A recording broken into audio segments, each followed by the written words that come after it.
Excuse me, S, ಇದು ಪುಟ್ರಾಜ್ ಅವ್ರ ಮನೆನಾ? ಹೌದು. ತಾವ್ಯಾರು? ನಾನು ಅವ್ರ ಅಣ್ಣನ ಮಗಳು, ಆಂಧ್ರದಿಂದ ಬರ್ತಾ ಇದ್ದೀನಿ. ನೀರು ಕುಡಿಯಲ್ಲ.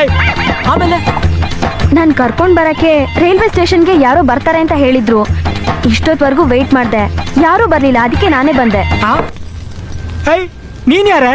వచ్చినప్పుడు నుంచి నేను అదే చెప్తున్నాను, వినట్లేదు నా మాటని. ಇದು ಮ್ಯಾಟ್ನಿ ಅಲ್ಲ, ಮಾರ್ನಿಂಗ್ ಶೋ. ನೀ ಪುಟ್ಟರಾಜ್ ಅವ್ರ ಅಣ್ಣನ ಮಗಳಲ್ಲ?